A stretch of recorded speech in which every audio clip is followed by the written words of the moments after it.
sendi tani en naati en law han tapo ton video on tappo moƴƴa hara wonanaɗe en taƴodirgol yandi bitoro on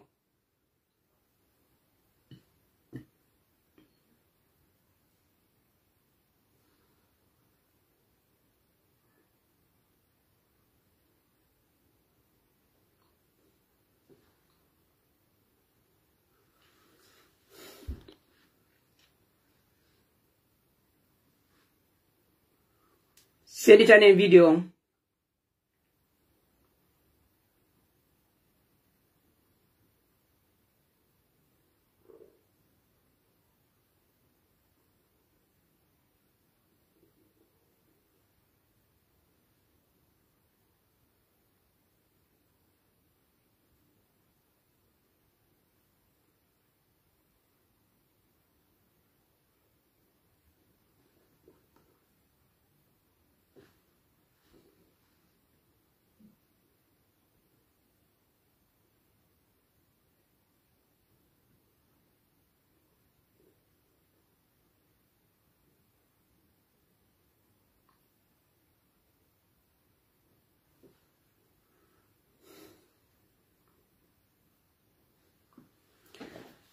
on sendi tani en video musidɓe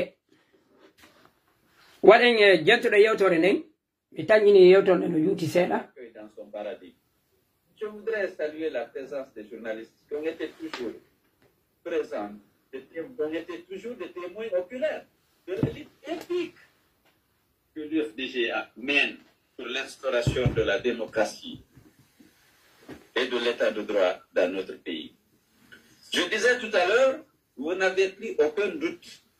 Ok, ko 30 minutes. Mi tañini en. Il y a des faits que vous avez vécus et nous, on a toujours tout fait. Ko 30 minutes.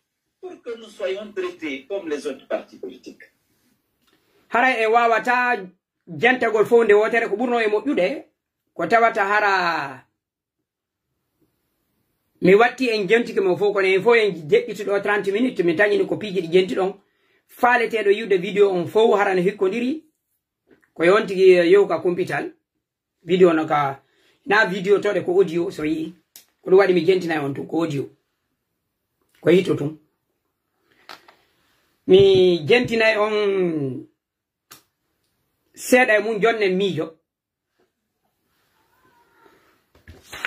eɗen andi nini selludal e yohuno waɗugol fi recensé gol Côte d'Ivoire fi référendum on e fi élection ji aroji ɗin ɓe jaɓali o recense o ɓe jaɓali o windito e asoɓe feƴƴude ɗo noon o fewtinno yewtore e jama jokkuɓe ɓen fedde makko nden ɗum ko parti makko militanɓe makko ɓen ari ɓe ka siége ɓe tañini ɓe waɗi live o yewti ɓe ko nden ɗo yewtore wonɗen e jentade ɗo enen kadi jonne miijo hella ko yeru wo ko famuɗen e mum e ko honno yiruɗen ene yewtore nde ko ɗum wonde wadde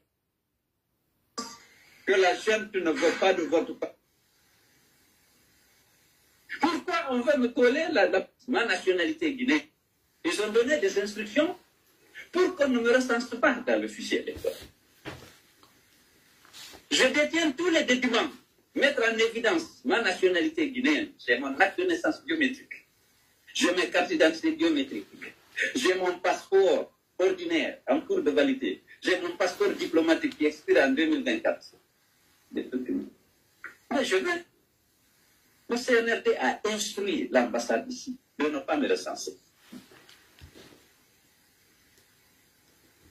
Donc, cette haine, cette volonté d'exclure un parti aussi important, il refuse de me rencontrer. Je ne l'ai jamais rencontré. Toutes les demandes d'audience que j'ai fournies sont restées sans suite. On me prend ma maison, on la détruit, alors que le dossier était pendant à la justice. Jusqu'à présent, ce n'est pas terminé. On me colle un dossier Kamini Yala. Et tous les Guinéens savent. Et ceux qui ont participé à ça, ils ont tous témoigné que Cellou n'a joué aucun rôle. Mais non, il faut qu'on ait la tête de Cellou. Et c'est ça qui s'est matérialisé dans le recensement. Donc il faut que vous compreniez que nous avons en face des gens. Pour quel motif? On ne sait pas. Tout le monde explique. Non, c'est parce que le tout sauf un peu est toujours valable. Chez eux, même s'ils n'assument pas ça. Pourquoi tant d'hostilité? Pourquoi on me refuse le droit de me faire recenser sur le fichier? Pourquoi on détruit ma maison alors que le dossier est à la justice? Pourquoi on va me coller la privatisation de Air Guinée alors que tout le monde sait dans quelles conditions ça a eu lieu?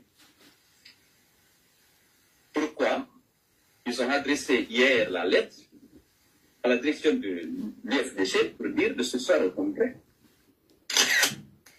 qui avait, comme d'habitude, comme vous savez le faire, abandonné vos activités, votre repos dominical pour être là, pour marquer votre attachement à notre parti et surtout votre détermination à continuer le combat, à continuer maintenant un peu plus qu'avant la résistance, parce que vous avez pris conscience que la junte ne veut pas de votre parti et de votre président. Il y a plusieurs faits qui illustrent cette haine et cette hostilité à l'UFDG et à son président. Je voudrais, avant d'aborder ces questions-là, féliciter la section motard qui a toujours été présente dans l'animation de l'UFDG, dans la résistance, dans l'organisation de ce parti. J'ai toujours rappelé que leur mission n'était pas d'organiser des cortèges lorsque le président se déplace, mais ils ont activement participé à l'implantation, à l'animation de ce parti. La section motard a subi beaucoup de choses depuis 2010. Des dizaines et des dizaines de motos ont été détruites. Des motards ont été arrêtés et mis en prison injustement, arbitrairement. Ça n'a pas découragé cette section motard. Elle mérite qu'on lui rende hommage. Elle mérite d'être félicitée et encouragée parce qu'elle a toujours été présente à nos côtés. Nous ne pouvons pas oublier le rôle éminent joué par Amadouri Diallo, l'ancien président de la section motard, arraché à notre affection dans des conditions suspectes et troubles, qu'Allah l'accueille dans son paradis. Je voudrais saluer la présence des journalistes qui ont été toujours présents, qui ont été toujours des témoins oculaires de la lutte épique que l'UFDG mène pour l'instauration de la démocratie et de l'état de droit dans notre pays. Je disais tout à l'heure, vous n'avez plus aucun doute, le CNRD ne veut pas de l'UFDG son président. Il y a des faits que vous avez vécus et nous, on a toujours tout fait pour que nous soyons traités comme les autres partis politiques. Nous n'avions aucune hostilité particulière vis-à-vis de la junte. On a au contraire salué son sursaut patriotique. Lorsque l'armée a pris le pouvoir, nous avons considéré ça comme un sursaut patriotique. On leur a apporté notre soutien. Vous le savez. Parce que, d'abord, le discours décliné à l'occasion de la prise du pouvoir répondait à nos aspirations. Ils avaient promis de mettre fin à l'instrumentalisation de la justice, au piétinement des droits et libertés des citoyens. Et ils ont dit, nul ne serait tué pour rien. Ils sont même allés au cimetière de Bambeto pour rendre hommage à nos victimes, en promettant fermement qu'aucun enfant ne serait tué arbitrairement. Aujourd'hui, on est à 66 jeunes abattus, froidement, qui n'ont pas eu droit à la compassion de ces autorités, qui n'ont pas eu droit à la moindre enquête. On a garanti l'impunité à ceux qui étaient à l'origine de ces assassinats. C'est parfois des jeunes de 15 ans, la plupart. Ils n'ont eu droit à aucune compassion de la République. Aucune enquête n'a été menée pour mettre fin à ces assassinats. Ils ont continué dans l'impunité à tuer des jeunes. Aujourd'hui, 66 jeunes ont été tués sur l'axe. Alors que lorsqu'il y a des manifestations dans d'autres secteurs, ils venaient négocier avec les jeunes pour les prier de rentrer. Sur l'axe, ils utilisaient les armes à feu pour les abattre. Vous le savez. Alors, des actes d'hostilité de la junte à l'endroit de l'UFDG ont commencé dès le début, depuis longtemps. Premier acte d'hostilité. Comme tous les leaders politiques, j'ai demandé à rencontrer le président de la transition, Mamadi Doumbouya. J'ai insisté. Il a refusé. Il n'a jamais accepté de me recevoir. Il a reçu pratiquement les leaders significatifs, aussi bien que les acteurs de la société civile. Je n'ai pas eu ce nom. Pourquoi? Je ne sais pas. Deuxième acte d'hostilité, vous le savez, lorsqu'on a attribué à la classe politique 15 places pour le CNT, tous les partis politiques se retrouvent sous la présidence de Ousmane Boré, qui avait son parti. On s'est mis d'accord que l'UFDG, compte tenu de son poids, méritait 4 sièges. Ah, l'UFDG et sa coalition l'ANAD. On nous a attribué 4 sièges. Lorsqu'on a envoyé les listes au niveau de l'ANAD, les 4, ils ont repris 3, ils ont redistribué à d'autres partis, ils ont laissé à l'ANAD 1. Alors que les autres quotas ont été respectés. Au RPG, ils n'ont enlevé qu'un parce qu'ils avaient eu aussi 4 communes. Mais nous, on a enlevé 3, on a maintenu un. Troisième acte d'hostilité, et vous vous souviendrez, il y avait l'histoire de la maison du président. Alors,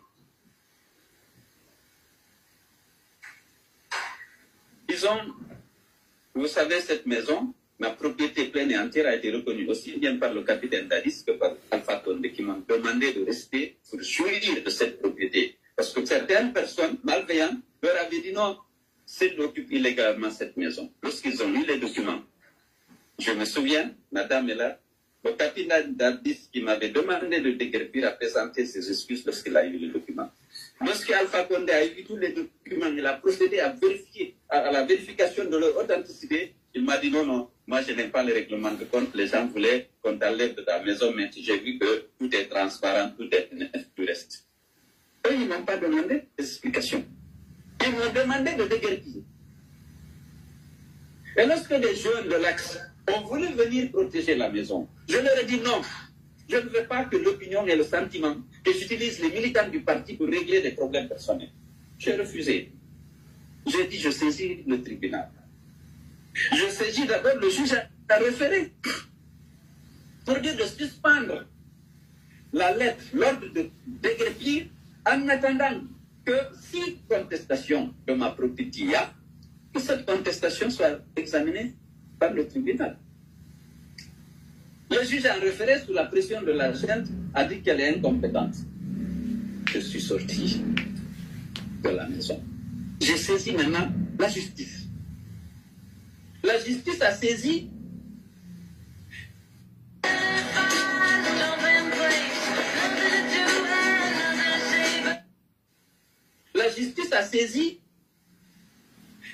l'agence judiciaire qui a mis en place des avocats qui ont demandé de surseoir à l'examen le temps pour eux de prendre connaissance du dossier. C'est 3 jours après qu'ils ont envoyé les bulles pour détruire la maison. Alors que, dans les mêmes conditions, la maison de Sidia, injustement, on lui a dit de libérer aussi. Il a libéré. Mais là, ils ont préféré attribuer à un service public. Mais ma maison, ils ont nettoyé, détruit, rasé complètement. Après ça, on m'attribue la responsabilité d'avoir vendu l'avion présidentiel de commandement à El Hadj Mahamad Sylla. El Hadj Mahamad Sylla dément et répète que je m'étais opposé. Et dans nos pays, la privatisation relève du domaine exclusif du ministre de l'économie financière, une loi qui a été votée sur ça. Mais comme le président comme ça avait dit, il ne faut pas saboter ma décision, la décision de vendre à El Hadj Mahamad Sylla. Au ministère des Finances, on n'a mis aucun cadre du ministère des Transports pour exécuter la volonté du président là. On a mis toutes les commissions, les listes existent. Il n'y a aucun représentant de l'aviation civile qui était sous mon contrôle. Il n'y a aucun représentant du ministère du Transport de mon cabinet. Ils ont exécuté les instructions du président. Ils ont liquidé, le président a pris un décret liquidant l'entreprise et a demandé donc de vendre des actifs à El Hadj Mahamad Sylla. Sans aucune participation d'aucun cadre de transport. On dit que c'est moi qui ai pris la décision. Ensuite, on dit que c'est moi qui ai perçu l'argent de 5 millions de dollars Ils ont négocié avec El Hadj Mohamed Sylla sans aucune participation du ministère des Transports. Je pensais qu'on voulait éviter que je sabote. Ils disent que c'est moi qui ai perçu et que c'est moi qui ai détourné cet argent. El Hadj Mohamed Sylla a démenti qu'il n'a jamais traité avec moi. Ce que j'ai pu faire, c'est lorsqu'il est venu prendre possession des actifs fédés, j'ai dit qu'il faut que le ministère des Finances envoie un document pour ok, merci Tunjoni. En gente ke do buy seda ko min non kon e wawata jentagol fow ko minute capantati woni video min non ko mi aranta on do ko e wallindir siwe wawen famude ko hendu woni haqiqa en ala argol do ko wiete kon ɗoyitangol alaji sellu yibbe en ala do argol do ɓeydangol ɓe ayɓe wawde famude ko arde yewde ɗo ko fiyo jama on ɓeydu kadi miijitagol o wawde famude komi wowlata ɗo kon hino wawi wonde wela goɗɗo e mo no wawi wonde metta goɗɗo e mo kono komi tañƴini kon ɗo woni gonga ko ɗum mi yewtata wawde famude e nder yewtore alaji selluɗen ɗo alaji sellu ko e wawi jaɓude ɓe wawi waɗgol piiji buyi parti politique e duuɓi sakkitori ɗin ɗo enen ko mandi ɗen kon ittanne ma lansana konte ha fewdiɗo laggine heɓali parti politique fedde mojobere yankere laamu wawude mowɓude wano IFDG ɗum ɗo wawen jaɓangol ɗum ɗon ardi ɗon e mojobere nden IFDG e mara kadi parti yaajuɗo lelniɗo leydi ndin fof ɓuri IFDG piiji buyi wakkilare waɗi wanoya moƴƴin parti 2000 ara e parti 2007 wonuje ɗiɗi e jeeɗi ɗi wawa yowgol e nder duuɓi tati arano e yeeso partiji neguɗi tawata hino ɗumanni no fof ko wakkilare jande e tawde kadi jibi 2007 ha ɗo jama on no mooɓi ka IFDG ɗum ɗon kadi ko wakkilare ardiɗo on président on e wonɓe ɓen binde makko e luttuɓe ɓen kono e nder ɗatal ngal kadi sattedeji kono ton imma gaño ko waɗata ma mum ɓe folondirta ma kamɓe hella nder on ma palje waɗayɗe ɗum ɗo fof ko golle bani adama fof e nder gurdam hay sen jetti gurdal islamu ittanama ndulaɗo ari saha baɓɓen ha fewdo men ɗo no woodi ko moƴƴi hino woodi ittandema fewdo saha baɓɓen ha hewti ɗo no woodi palje waɗuɗe sen jetti kadi tariha men on Fuuta Jallo mawɓe men ɓen no woodi puji buyi labaɗi moƴƴi no woodi kadi palje waɗuɗe enen kadi gurdam men ɗam kono wayri en jibinte mawnen ɗo ye en mayude no woodi piiji buyi ɗi waweten moƴƴingol no woodi piiji buyi kadi waweten farjugo e nder mum parti politique kadi yalta e nder ɗum ɗon sen jentike yewtore alaji sellu nden ɗo ko feƴƴi kon Côte d'Ivoire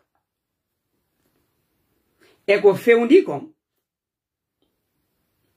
nde wawi wiwde yewtore nden hella ka sowto mayre tigiri min o miɗo tañƴini haray no woɗɗodiri décalage no wodiri entre le ton politique du discours et les événements en cours discours politique ko anduɗen kon e yewtore nde wonɗen nande nden ɗo hino wawi haray no hitti jama on ma militant ɓen andigol ɗiɗo piiji kono décalage no e nder mum hakkunde mum mi ara yewtore nden fof hiɗe wawi reisumo nde e nder toɓɓe go'o audio o mi anda so tawi kono ɓe hiccidirri noon kono ko ɓuri kon joni audio ji ko sakkiti ko ɓe attira e fiya andu goɗɗum no ko sakkitorde kono alaji sellu yewtore maɓɓe nen ɗo fof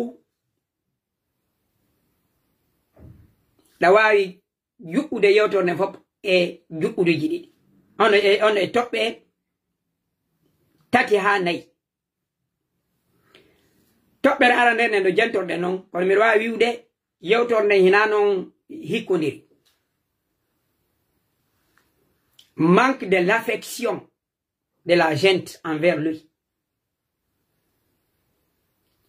angal yiɗede wasede giggol hella laamiɓe ɓe o wi ça c'est que la gente ou bien le président il ne vous aime pas, il n'aime pas votre parti, il n'aime pas votre président. Bon, là c'est manque de l'affection. Mo hatto jini e yiɗede. Jonnon gol giggol ala hellato. Yo jama wa humpitagol. Ɗimmuɗum dolande ɗo heɓiɗe woni ko kanko woni ko piiji ɗo jeyi woni ko parti makko. O yewti ɗo fi ko ɓe ƴetti kon ɓe représentant ɓe ɓen ka CNT o yewti en ɗum ɗo o yewti en ɗo wondema hono suudu makko no libira noon Guinée manifestation no yimɓe ɓen no warirte noon ɗiɗo fof o yewti en ko ɓe sali kon o recense o ɗiɗo fof o yewti en ko holli piiji qu'il est victime e nder yewtore makko nden ko woni en confirmande ɗo il est légaliste se wawi famude yewtere makko nden ɗo suudu makko ndu ɓe liɓindu emo jogi kaydiji ɗin fof o yehi resansagol ɓe jaɓali emo jogi kaydiji ɗin fof ɓe noddi congrès ɓe ya jaɓali kaydiji ɗin fof hino timmi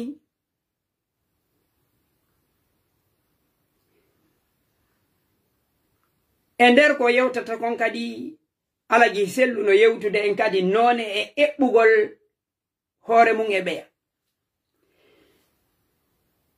lanɗo parti o yewti en e udditande ko alda e takkagol o ɗaɓɓi yidugol e oya laabi buy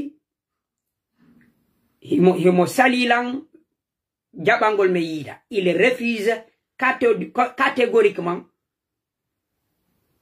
de me recevoir ɗo kadi ko manque de l'affection ko wondema mo hatto jini e yiɗede ma giggol oya o wawde famude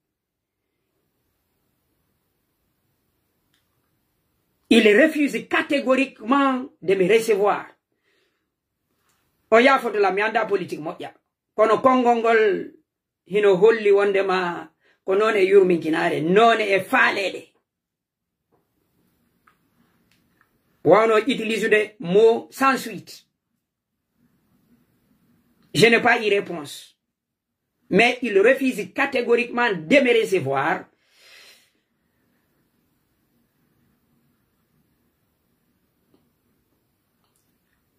kongongol e nder komita kon politicien jo mo tañƴinene no ɓendiwa makko occupiɗo ɗi poste ji ɗo fof gasi mi hatta wana ɗo e nder yewtore makko nen kadi sa'i o wowlayi o inni wondema kanko ɓe jaɓana hono Doumbouya jaɓali ɓe yiida kono o inni kadi o Doumbouya no yiidude e ɓeya Doumbouya no yiidude e ɓeya o ari ka suudu Sidia ɓe liɓanimo kanko ɓe liɓanaki Sidia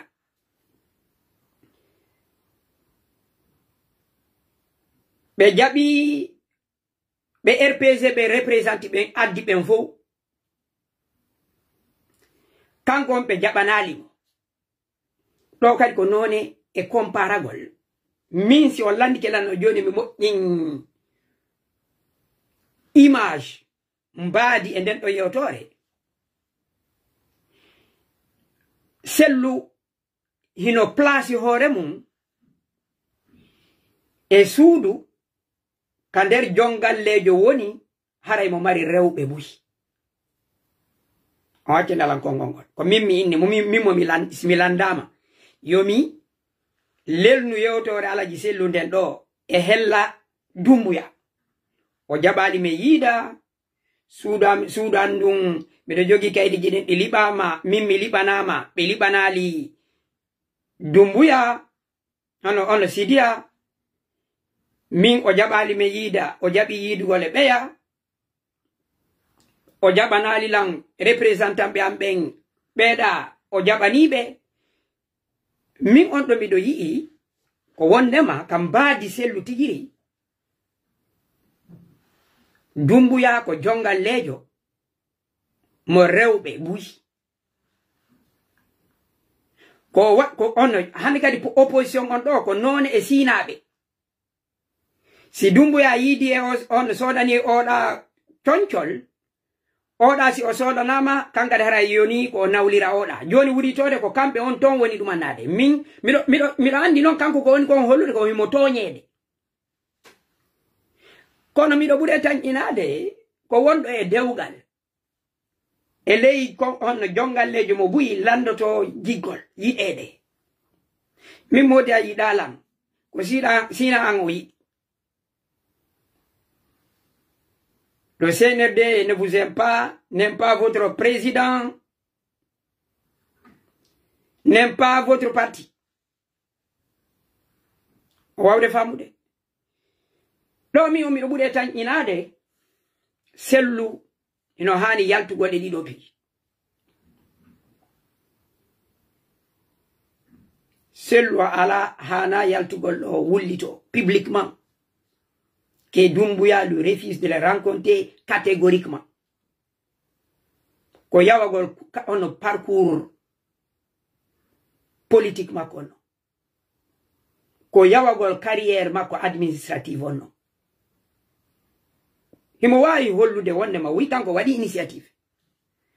Kono o discours ɗo ko holli wondema mo hatto jini giggol jongalle on. Ɗum ko Doumbouya. Yo Doumbouya yiɗirmo no yiɗiri noon ɓe rewɓe luttuɓe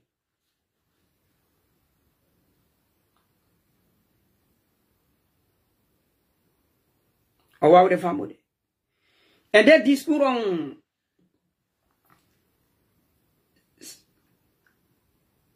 ɗo o yewti en ko henno feƴƴino ka anade ko hina hunde hesere jama no andi ɗum militant ɓe kadi no andi ɗum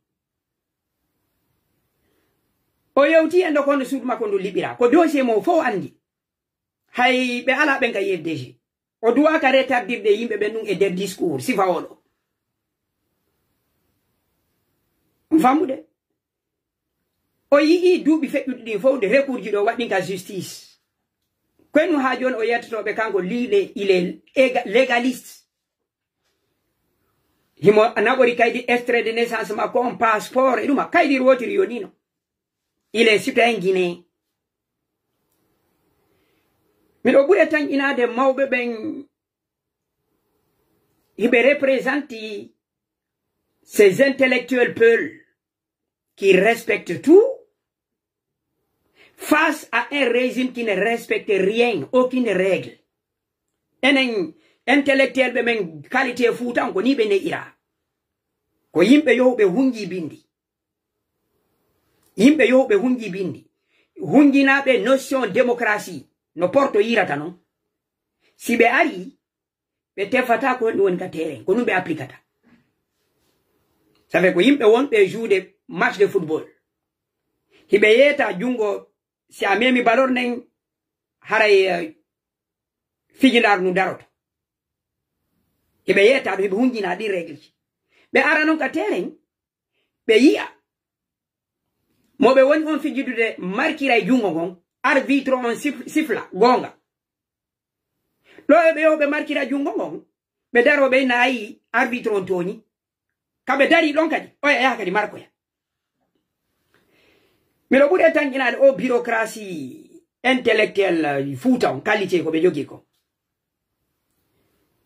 yibe hani andine de hakkunde théorie et pratique goddo ko jamanu gunne anta hina defte de hina bindi ne ante ko jamanu fewndi ngum janga bindi din ndara jamanu fewndi ngum watta dum don ko no hay senna ali wi rubbu auladakum li ahli zamani neire bibbe mon ben jamanu mabbe ngum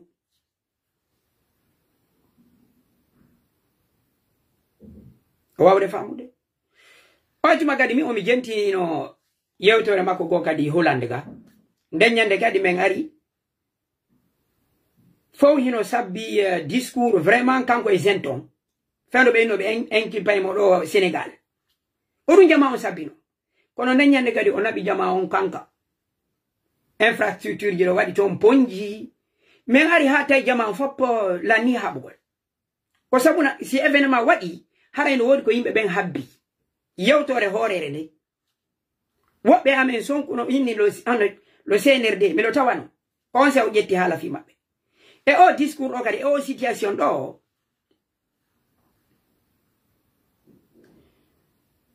mi tan inaki o ton do hino waawno hina ko do militambe be mi anda non militambe ko be saborno ko do e yeso ko hendungo ebbi wadugol hina fi suudu hina fi ergine ko ino samayna o ino sam o wawli dum hawronki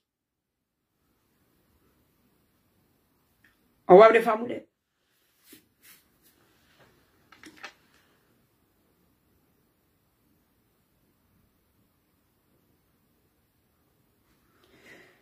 donc ender yewtorne mimi yi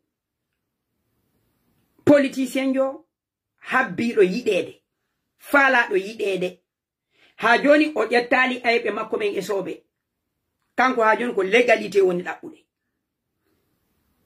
koyebe a yurminirmo no be woni no yurminirde lutube ben nebe koyobe ya ba sharia ko dun do wi be hina sharia ardi hina sharia be ardi hina sharia kadi be woni nyaawirde hina sharia be woni gollitirde ha joni confirmangol be no himo mari passeport himo mari ko wiete kon extrait de naissance il est citoyen guinéen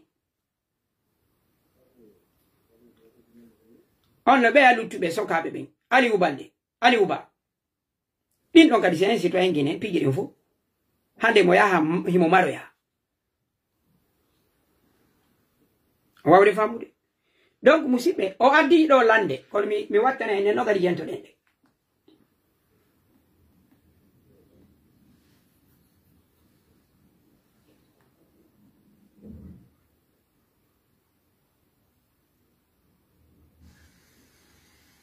On a dit là aussi que je voulais saboter, mais le ministre des Finances a établi qu'il peut prendre possession des actifs partis légaliste et républicain. Ok. L'organisation de congrès est une obligation à la direction de l'UFDG pour dire de ce soir au congrès. On a toujours fait preuve.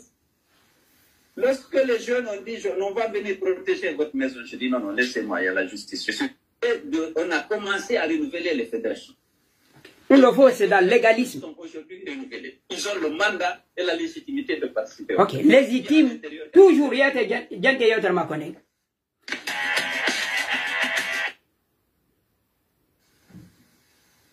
On a envoyé une mission dans toutes les préfectures et nous le faut que explique, je suis démocrate, je suis républicain,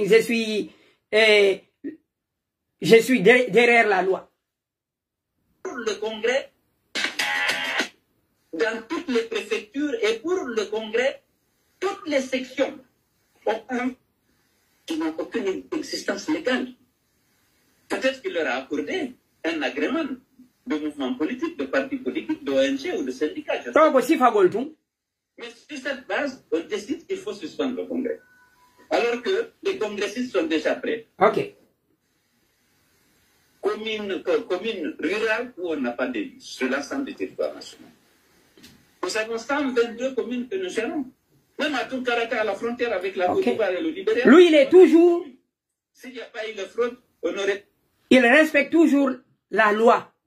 Quand copie dit faux, c'est la loi. Il faut les respecter. Je suis démocrate, législas. Pris Bekedou, Massanta et Zérékoré. Mais on a pu sauver que Zérékoré. Bien sûr, Bekedou, chacun pose des équations. Comment ça se fait? Nous avons montré chaque fois que c'était nécessaire que nous sommes attachés au respect de la loi, à l'unité. Ok. Mais si un cadre a des conflits avec le parti, le gouvernement se met derrière le cadre contre le parti parce qu'il cherche des gens pour l'aider à détruire le parti. On ne sait nous, quand vous avez conflit, il se demande le pourquoi. Il est toujours dans la logique. Non, moi j'ai respecté la loi. On ne... Ni nanani. Sinon, vous abandonnez votre poste. Vous partez, vous ne venez plus le parti. Il y a des gens qui ont perdu leur domicile. Ça a été rasé parce qu'ils étaient de l'UFDG. Ils ont perdu des opportunités parce qu'ils sont de l'UFDG. Maintenant, le l'UFDG ne veut même pas le recenser dans la liste électorale. C'est comme si le déçu de sa nationalité guinéenne par la haine et la stigmatisation. Il faut qu'on s'organise pour résister. Ils ont perdu des opportunités. Il faut qu'on se prépare à la résistance parce qu'on ne peut pas faire autrement. On ne peut pas abandonner le combat. Les gens ont fait le sacrifice ultime. Qu'avec eux, mais à la radio, systématiquement, toutes les semaines. Et vous dites que vous êtes des partis. Non. Lorsqu'on est dans une association, il y a des règles. Il faut respecter, vous le savez. Alors, donc, c'est pourquoi je raconte tout ça, c'est vous montrer qu'avec eux, tout ce qui était faisable, on a fait. Pour éviter une tension inutile entre nous et ceux qui sont au pouvoir. Mais c'est impossible. On famille. Mais là, quand il évite une tension avec ceux qui sont au pouvoir. Ça veut dire qu'on a un problème.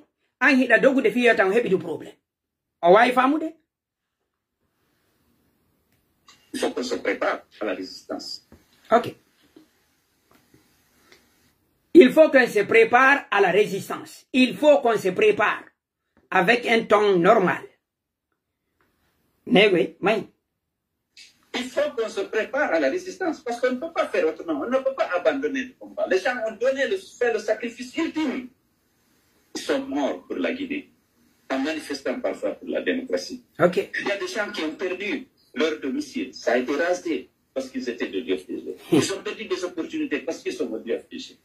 Maintenant, le l'UFDG ne veut même pas le recenser dans la liste électorale.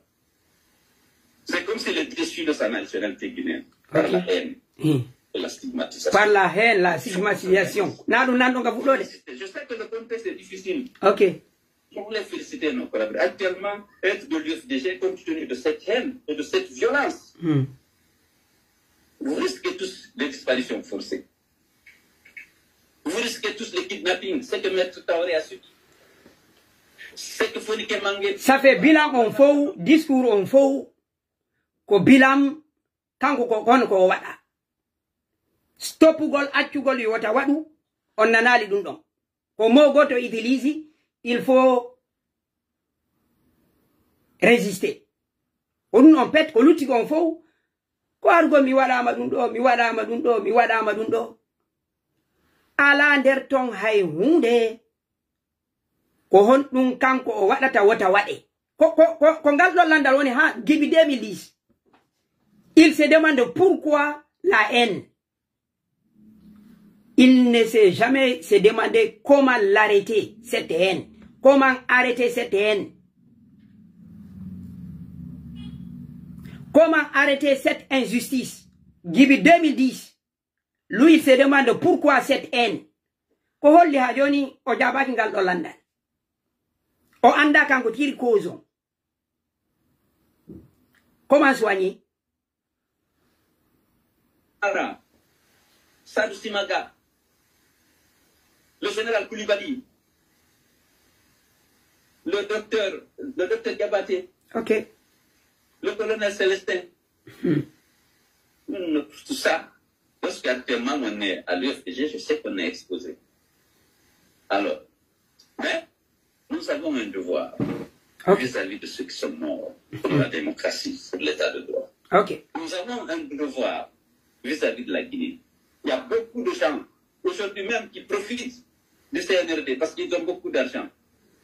Mais ils ont confiance en nous, à notre capacité et à notre volonté de mettre en place un état de droit. Pour que nous soyons lésés dans le partage. Toujours ko conclusion oni. O yewti ko wada ko fo. Kono ka sakitorum ko be o yeto yimbe be hajon mo place mako. Ye tong mo gayniro. Yente. Ko wonde ma hajon lutte ko won don wada fus mimi gayna nayo. C'est juste. Aujourd'hui même, qui profitent du CNRD parce qu'ils ont beaucoup d'argent. Mais ils ont confiance en nous, à notre capacité et à notre volonté de mettre en place un état de droit. Pour que nul ne soit lésé dans le partage. Pour qu'il y ait l'égalité des droits et des chances entre tous les fils du pays. La réconciliation en Guinée est facile. Il suffit que vous mettiez au-dessus des intérêts des groupes particuliers. Que vous soyez au service des Guinéens et de tous les Guinéens. Beaucoup de Guinéens, de toutes les régions, ils font confiance à l'UFDG. Sur sa volonté, sa capacité de mettre en œuvre des politiques publiques capables de garantir la sécurité, la prospérité, le respect de la dignité de tous ces enfants. Soyons donc, restons mobilisés. On ne fait pas de nous pour prendre conscience. On a tout fait pour qu'il y ait la paix, pour que par le dialogue et la concertation, on règle les conflits s'il y en a. On ne veut pas de nous. Si on va jusqu'à dire que votre président ne peut pas se faire restancer sur la liste nationale pour l'exclure du processus électoral. Si chaque fois, malgré toutes les concessions qu'on a fait... élection, on tombe à quand il parle des élections législatives, et là, il y a des résistance. Il y a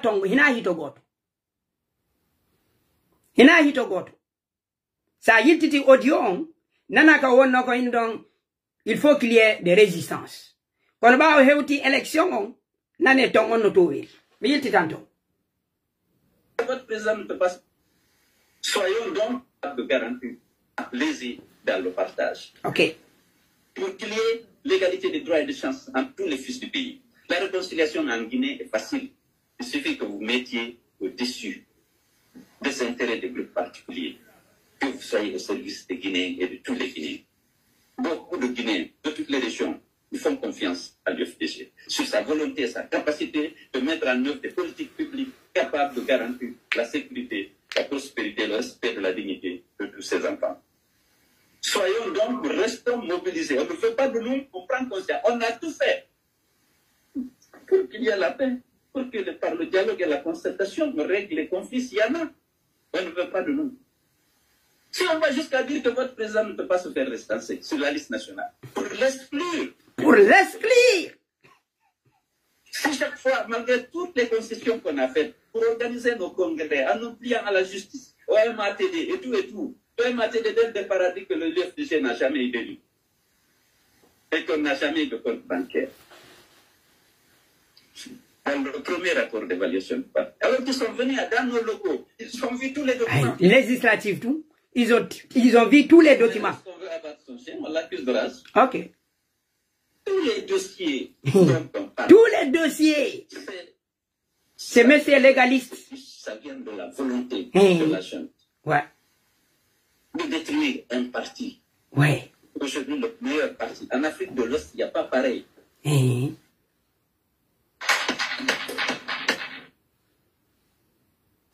n'y a pas une seule sous-préfecture où on n'a pas une section. Je dis il n'y en a que 15 au maximum où on n'a pas eu un élu local lors des élections locales de 2018. Nous sommes là. Nous avons personne pendant les élections de 2010. On a fait le tour de Guinée 3 fois. Tour de Guinée, ça fait mi anda tun sita hara ko bebe mi anda sita hara ko bebe kumpital jibindiri o discours kono structure raki few o yaha wola to o arta kadi o artira kadi même chose en garantissant que chacun sera traité avec dignité et respect. Alors donc, je vais vous lancer un appel. On est dans une phase où il est clair pour chacun de vous, pour chacun de nous, que Maman et ses hommes ne veulent pas de nous. On ne sait pas pourquoi ils sont leur appel. Ok. Et parce que ce n'est pas parce que nous dénoncions les violations des droits de l'homme. Mais ça fait partie des principes. Un parti politique doit dénoncer la violation des règles établies. Ok. Nanedo, ko won ko wadde do fo. Ko holli ko won kon deɓɓude fof ko fiwata Doumbouya e mono. Un parti politique doit dénoncer ce qui est injuste. Ça veut dire Djiby Doumbouya en ko libi suudu makko ɗum. Adi ko ɓe salaniɓe kon ka CNRT représentant maɓɓe fof. Ko haɓe waɗa réaction ko ta zenton mono. Et ko ɓe wiyata kon le silence n'est pas une diplomatie. Le silence ne fait pas la diplomatie. Ko faiblesse. Si a jodi ko wala dawo a fanki, fewndo wolo ita, haray lawiki. Ko ni o warri. I dubi do fo.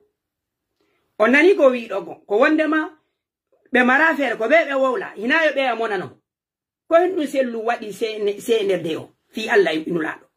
Ko hendu IFDG wadi CNRD o. On n'a pas été associé, mais on a apprécié. Ok. Mais on a souhaité qu'elle soit respectée. Respectée. Puisque lui-même, il a prêté serment sur cette charte. Okay. Il a juré de la respecter et de la faire respecter. On dit respectons. On veut que l'Europe ne nous respecte pas. Il faut que nos dirigeants respectent leur serment et leur parole donnée. Celle toujours. Quoi esprit extérieur au woni. On a niveau on dit l'Europe ne nous respecte pas. Ça veut dire ko wade ten kon ton kadi benno kadi ko be ayinu. Kan kadi ko won ko wadde ko be inu himo moƴƴi no kanko himo respecte droit. O ala wadde fi wata Doumbouya monota CNRD o yottotako. Himo sabbi yobe yidum yobe jabbum. May. Dans nos villages, dans nos collectivités, lorsqu'on dit que c'est il respecte sa parole. Anani. Ça fait né du foot, Annie. Dans nos villages, quand on dit ce monsieur, il respecte sa parole. Doumbouya, ko Alpha Condé. O amali waydi tugol Alpha Condé. Ko sellu arata do inna yo Doumbouya respectu umaji honno. Non, ko wada kon fo. Mais si vous allez jusqu'à priver un citoyen du droit de se faire enrôler sur la liste électorale et à la majorité, écoutez, c'est la limite. Oy kanko digiri Allah ro fami ko limite nyande do andi mi miyet non ka ko min ko bindo sakki dorongol be windani mongal be windani mongol video en fait don min Allah yo famu Allah wata o famu kanko digiri Allah wadi il a répété la même chose ici. Oui non c'est la limite jante mo de nyande ka video ando mi halan non min ko fetti kon Côte d'Ivoire ko bindor sakki dorongol no ko imma o fama o darto ma wacca don walani Allah wadi kanko tigiri jante. Que ces Nudaliens ne soient pas recensés. Ça engage. Mais si vous allez jusqu'à priver un citoyen du droit de se faire enrôler sur la liste électorale et à la majorité, écoutez, c'est la limite. On a dit. J'étais surpris. J'avais appris la rumeur comme quoi des institutions fermes ont été. Il a été surpris. Il a été surpris. Yentede. Et donc, Andi Mimi Arino do.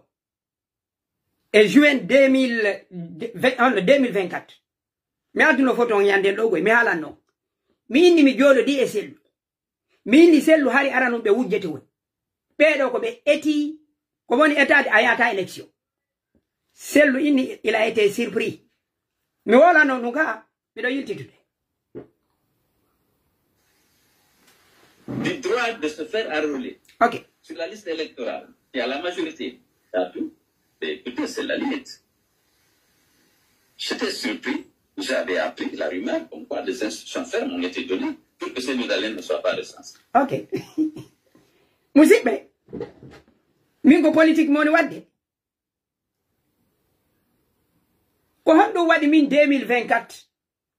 Mi yi dum do hino ara. Sellu ko kanko woni politicien yo. Ko kanko woni homme d'état. Kanko ya dum don arde. Il a été surpris. Wonde me bedo be wawata mo bloquer o yata élection. Donc musibe ante dube problème no wodi. May. J'ai essayé de vérifier, c'est vrai. Aujourd'hui, notre congrès, on a flexibilisé la justice, a dit arrêtez, on arrête, je suis en train de... Oh, oui, on congrès. Regardez davantage. C'est que l'appel que je vous lance, c'est que rien ne doit nous décourager. Il faut qu'on atteigne notre objectif. Et vous savez que nous sommes sur le chemin de la vérité, sur le chemin du droit. Donc, nous devons continuer à nous battre pour honorer ceux qui sont morts, mais aussi pour donner aux Guinéens la chance de vivre dans un État régi par les règles et les principes de l'État de droit et de la démocratie. Pour que les Guinéens choisissent à tous les niveaux, dans la transparence, leurs dirigeants, au niveau de la commune, au niveau de l'Assemblée nationale, au niveau de l'exécutif.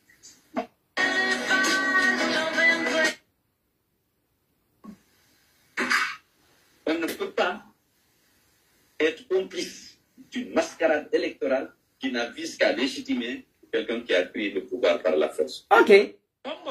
Quelqu'un qui a pris... John, what associata et mascarade électorale. C'est le coup il me force de recensement. Il me fait l'itiper de organisata élection. Mais il y a talamu bejonam. Et c'est là, on ne ira ni Alpha Condé, on dénonce le fichier électoral, quand c'est si élection qui t'a envoyé une réviser fichier électoral, mais non changer, on a non, de wabi.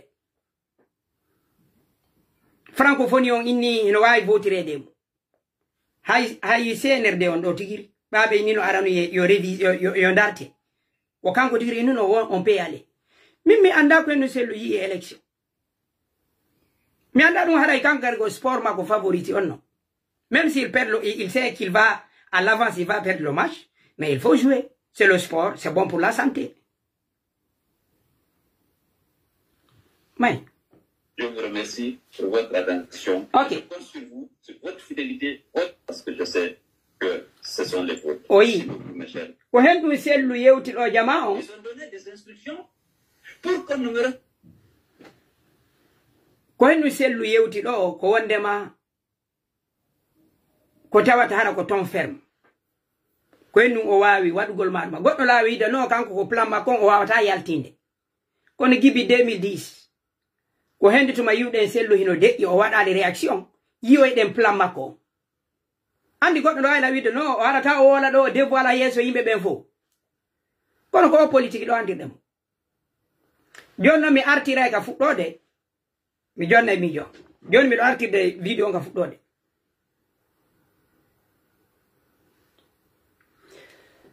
votre solution alors c'est quoi hina fima ta bonu tama yo ndara TikTok jogo mi hinami woni président IFDG min mi présentaki wonde ma mi do dabbude laamu ta landora min solution wota perdin tamma mi torike manani yo nokkugo mi hinami woni président gente nani je détiens tous les documents. Mettre en évidence ma nationalité guinéenne. J'ai mon acte de naissance biométrique. J'ai mes cartes d'identité biométriques. Oui. J'ai mon passeport ordinaire. Passeport. J'ai mon passeport diplomatique qui est en 2024. Ouais. Des documents. Moi, je veux. Le CNRD a instruit l'ambassade ici de ne pas me recenser.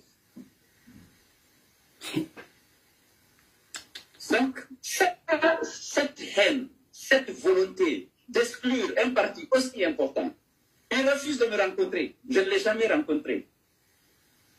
Toutes les demandes d'audience que j'ai fournies sont restées sans suite. On me prend ma maison, on la détruit, alors que le dossier était pendant à la justice. Jusqu'à présent, ce n'est pas terminé. C'est loi wata, c'est loi wata, wa ugol hore mu, ko be o ara wulla place publique. Ko wonnema, oya jabali be yita. Mo wawno wolde ɗum ko gonga. Kono mimbi ɗo yii no jeya e lo'ere. Eyo, non ko pula. Et ceux qui ont participé à ça, ils ont tous témoigné que c'est Luna joué. Ara mo bonna hula ɗo ko mimija mi yala. Et c'est ça qui s'est matérialisé dans le recensement. Donc il faut que vous compreniez que nous avons en face des gens. Pour quel motif? On ne sait pas. Tout le monde explique. Ok. Lui, il ne sait pas pour quel motif. Tout le monde explique. Mais lui, il fallait avoir la bonne réponse. Il m'a conseillé. Pour un motif qu'on ne sait pas. Gibi 2010. C'est le Wawali Jodagol avec des experts. Peut-être quel motif de cette haine. Ok. Non, c'est parce que le tout sauf un peu est toujours valable. Chez eux, même s'ils n'assument pas ça. Ok. Pourquoi tant d'hostilité? Tony non, c'est mon Andy, Tanko. Tout sauf un peu. Nous n'avons rien à dire. Gibi 2010, hado pas solution. Gibi 2010, t'as kanko mon Andy dundo. Hina ndo hula no wolu gol, hande o woli ka. No ka se hina hay tam ka woli do ni o doa woli. Parce que là, il est frustré. Il est mené. Negui. Joni argol hande wola ka do hala. Koy nuka mari nafa tigi. Fewno ka bedo jogi di piji din fo. Entre les deux tours, mais arana on vidéo là. Je refuse de toi de me faire recenser sur le fichier. OK. Quand bébé ari. Pourquoi? On sait le Ousmane Kabaye pour être le président porte-parole, je ne sais pas, de l'opposition. 2010, be coupibo. Be salikemo. Alpha Condé ansere climo, donc be jipinimo avion. Ha joni sellu hino dakbude pourquoi cette haine. Donc on dit que nous doit dire o yara yeso. C'était Djibi ko sellu wada kon fo. Jusqu'à là, il n'a pas la réponse. Pourquoi cette haine? C'est peine perdue.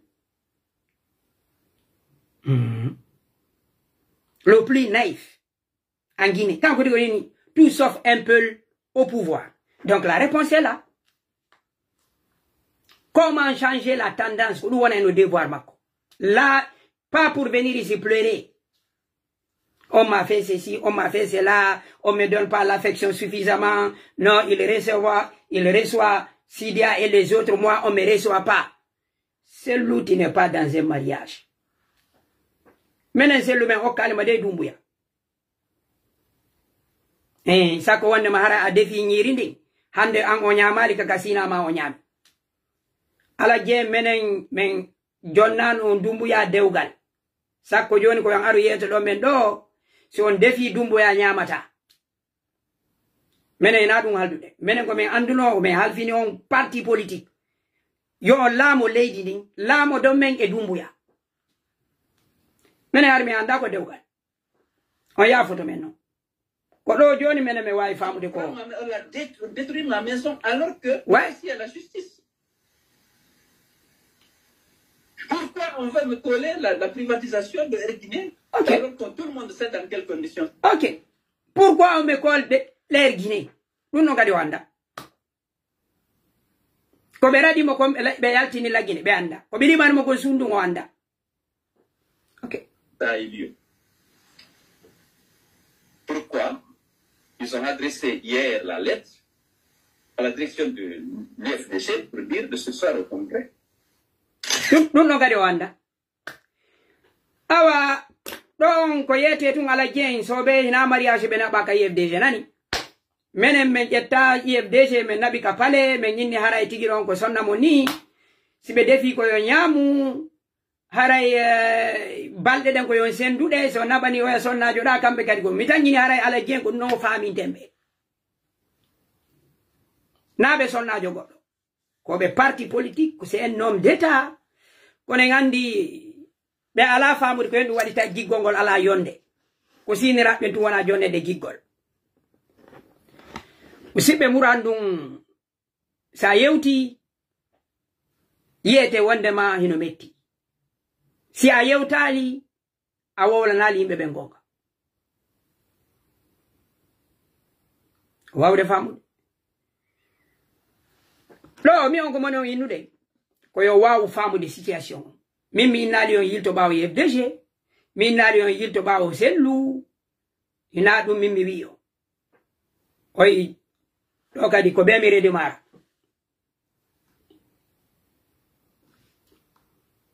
tapote musibe ono wone do mi artana mi no mari waya video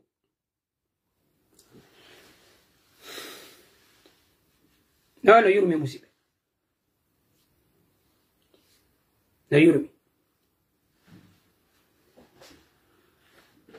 tada ko selu arata do wulla fi dale dumbuya ha hande dumbuya prononçali lo mo selu dale en public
Inno baci tu yemugol.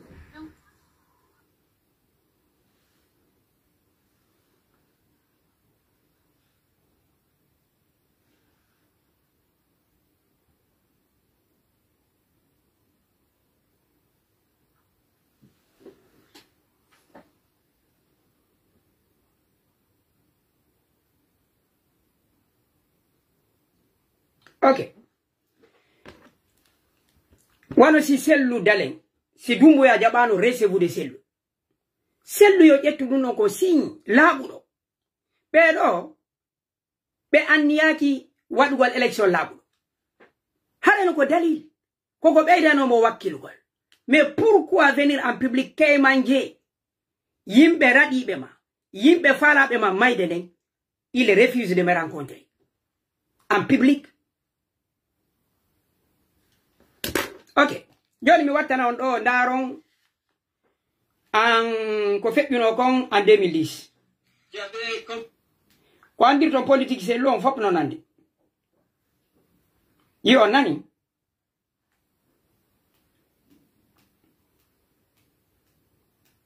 ok watte ila ɗo. Le général d'armée Sekouba Konaté a discuté avec le candidat de long en large sur les derniers événements malheureux survenus dans notre pays au cours des 2 derniers jours de la campagne présidentielle. D'abord, je suis très honoré par la visite du général Sekouba.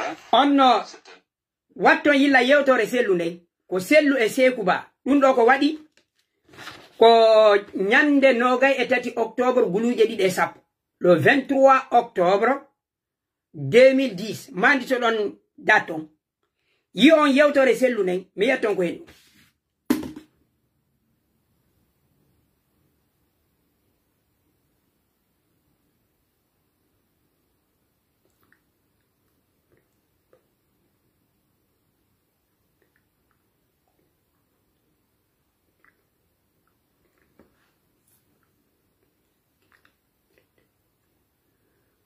Oustaz, ne prenez pas mal, mais j'aimerais connaître votre avis de lui face à tout ce qu'il est en train de faire comme politique.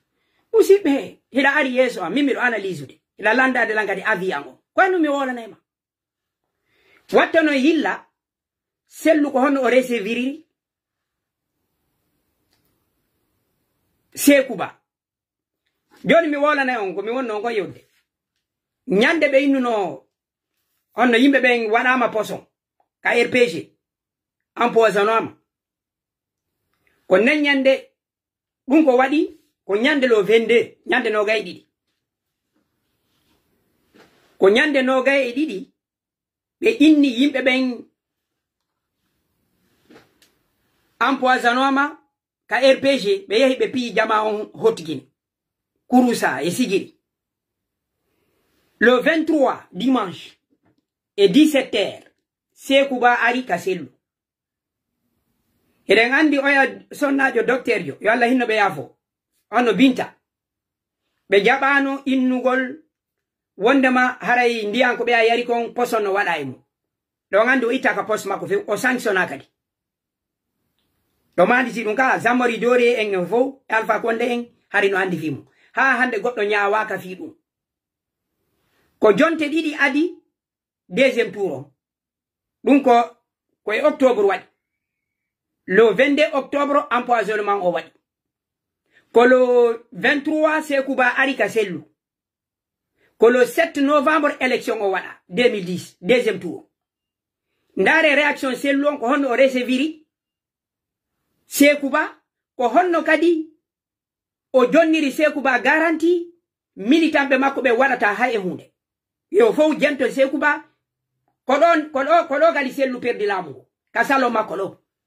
ndare RPG no wadi complot wonde ma fulbe be no empoisoni maninka be yalti be pi yimbe be wari be radi tension no e sare de Sekuba en déplacer arika sellu woni don e jeejugol Sekuba mantamo be yalti don be wadi ko be fala ko ndaron video ndari ron mo taskitagol yon sellu none no reseviri non Sekuba sellu hino sikka so wadi be do himo wawi so dugol giggol be watto yilla do sellu nini himo wullitade wonde Mamadi Doumbouya alamo resevude Mamadi Doumbouya yidamo yida parti makko yiye do sellu yimbe no wara wano hanki empoisonnement fenade enquête wadaka goto nangaka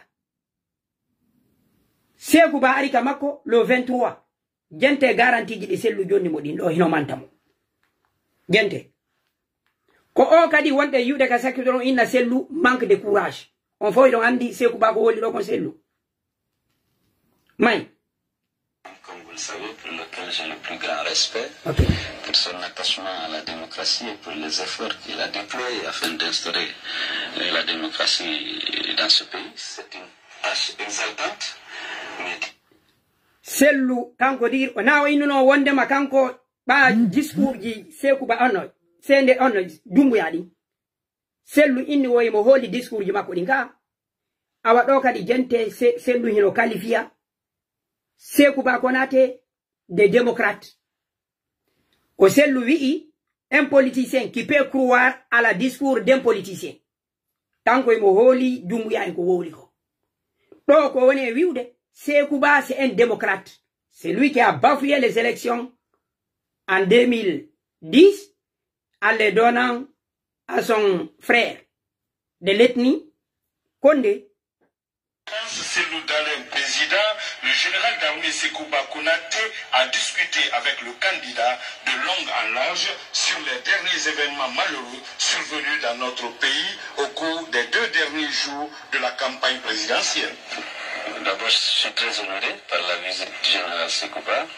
C'est un homme, comme vous le savez, pour lequel j'ai le plus grand respect, pour son attachement à la démocratie et pour les efforts qu'il a déployés afin d'instaurer la démocratie dans ce pays. C'est une tâche exaltante, mais difficile.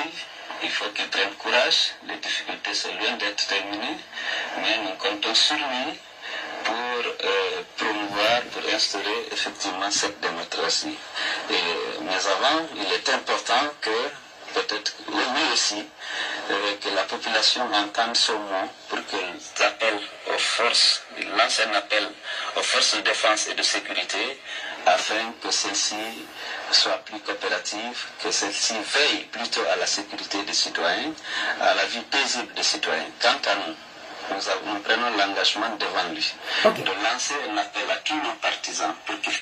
C'est le prend engagement devant lui. Gente, yimbe ben no wara hanki, ino rada. Gente. Soit plus coopérative, que celle-ci veille plutôt à la sécurité des citoyens, à la vie paisible des citoyens. Quant à nous, nous prenons l'engagement devant lui de lancer un appel à tous nos partisans pour qu'ils fassent preuve de retenue, qu'ils refusent de répondre aux provocations et qu'ils évitent, quelles qu'en soient les circonstances, d'aller vers la violence. Nous sommes un parti qui voulons aller aux élections. Une première condition pour une élection transparente et équitable nous semble déjà remplie, dans la mesure où le général Sekouba a bien voulu mettre à la tête de la CENI un homme qui bénéficie aujourd'hui de la confiance de la communauté internationale et de nous-mêmes. Étant de l'FDG et des partis alliés, je demande de faire preuve de retenue, d'éviter les débordements, d'éviter la violence. La sécurité des citoyens guinéens, quelle que soit leur appartenance politique, quelle que soit leur sensibilité politique, est sacrée. Nous devons tous, en tant que responsables, à tous les niveaux, chacun dans son statut, œuvrer pour la préservation de la paix sociale et de l'unité nationale. Nous sommes un pays pauvre. Nous n'avons pas fait grand-chose depuis l'indépendance, mais nous avons su préserver l'unité de la nation et la paix dans le pays. Je pense que c'est des atouts majeurs. Nous devrions tous, autorités de la transition, leaders politiques, nous donner la main pour préserver cette paix-là et instaurer enfin la démocratie et nous engager sur la voie du développement véritable. A signalé que la rencontre du président de la transition avec les deux candidats admis au second tour se sont déroulées dans une atmosphère détendue et pleine de cordialité. Donc, musibe, wasifani woni fe'irde. Si sellu fo kiti élection, piji din fop hino wawi daragol. Wonki si mayi ma dum atefetaki, enquête waɗataki dum antaki, ko may élection. Koni woni e fe'irde. Wawde famude. Donc mi liɓay on onon ka Facebook ɗo mi artemo.